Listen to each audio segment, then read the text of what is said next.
Hello, everybody. Welcome to my next lesson. We are starting Module 4, and this is for communication and management communication students in 4. I am Miss Keister, and today we are doing the introduction to interviewing. Now, very soon, you will enter the job market and you will have to go for job interviews. And the HR students among you will become the people who actually do the interviews. So, in this module, we will learn how to behave during an interview, how to prepare for interviews, what you should do after an interview. And together with this, we have some practical where we will cover how to do a proper CV and how to do your cover letter and other correspondence that might go with a job interview. So let's dig into it.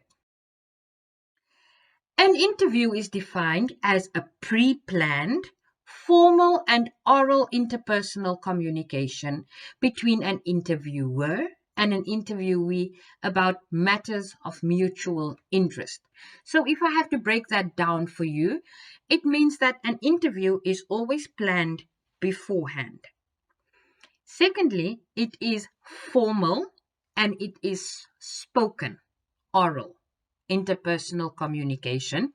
And there are at least two participants in this communication. There's someone who's doing the interview, the interviewer, somebody who is being interviewed, who is the interviewee, and this communication will happen on matters of mutual interest, meaning they will talk about a subject that they have in common.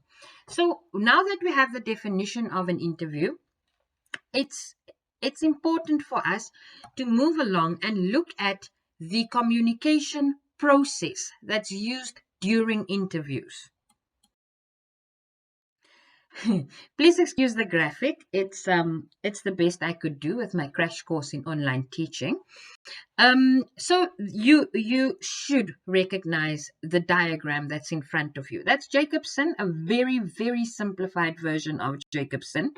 But remember, usually the information would flow from the sender, the message would flow from the sender to the receiver, and the feedback would flow the other way. So information would flow in one direction only. When you are in an interview, however, the roles of the sender and the receiver change constantly. So the interviewer will ask a question, and then he will be the sender, he or she. Then the receiver, the interviewee, gets the message. Now they have to respond to the question. They then become the receiver, and the interviewer becomes they become the sender. Did I say that? Okay. The interviewer becomes the receiver. So the roles of the sender and the receiver change constantly. Therefore, I have made double-sided arrows for both the message and the feedback, because information does, in this case, not only flow one way, but it flows both ways. The participants in an interview process, like we said, you have the interviewer, who is the person or the people conducting the interview, and you have the interviewee, who is the person being interviewed. So, as in any communication situation, there will be barriers. Now, we must remember that barriers is defined as factors that influence the successful delivery of the message, or negatively influence the successful delivery of the message. So things that interfere with the communication process. And during an interview, there are the normal barriers that we do get. If you can just think back on module 2 when we looked at barriers, and the first type would be your physical barriers. Remember, those are the ones outside your body that you don't really have much control over.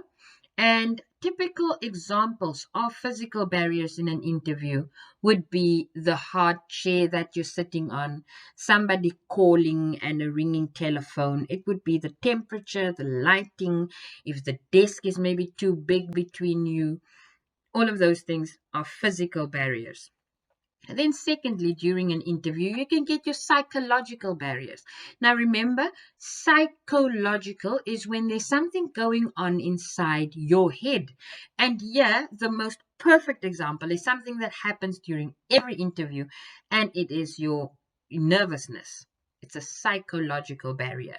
Thirdly, we have your perceptual barriers. These are the barriers created based on how you see or perceive the world.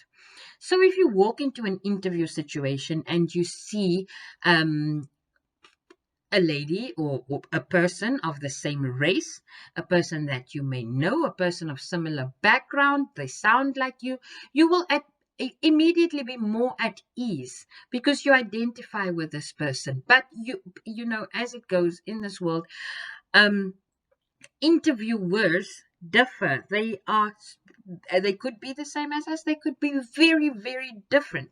So here we look at things like race and age and background.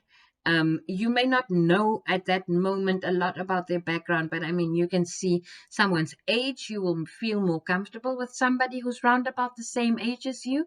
You will feel more comfortable with somebody who's the same race as you. And I have seen this with my Muslim friend, that she immediately clicks with somebody who she can identify as Muslim as well. So religion and things like that would also come into play right here.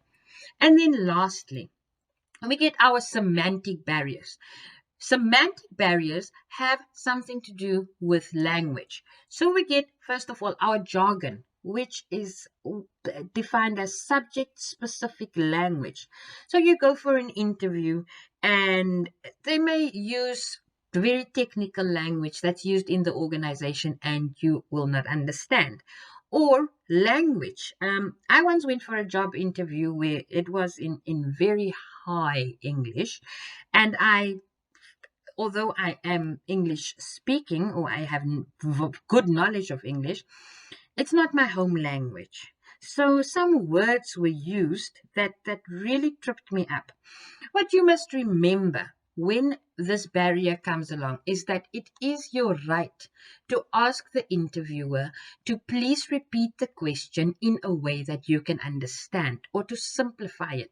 Or if there's somebody who speaks the same language as you, if they could please translate it for you, because there's just this one word that trips you up. It is absolutely within your rights to do that. Moving on. Moving on. During an interview, we must pay attention to the non-verbal language as well. Non-verbal language, remember, it is what we say without using words. So the interviewee must be careful not to fidget too much, to sit properly on the chair, to not slouch, to not slump, to not twitch, because that shows nervousness. That it's just, you know, when somebody twitches too much, it can distract the attention from what is being said. The interviewee and the interviewer both actually must be very careful to maintain eye contact. We all know if you don't look someone in the eye, you look very shifty.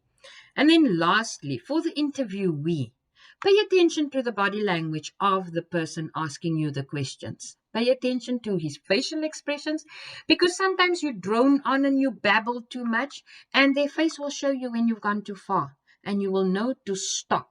Okay? So, as much as words are important in an interview, we must remember to also pay attention to that which is said without using any words. Ladies and gentlemen, that brings us to the end of this lesson. That was quick. My email address, yefkeister@gmail.com. Please email me any questions that you might have. Go to my Google Classroom. Use the code XCGXURR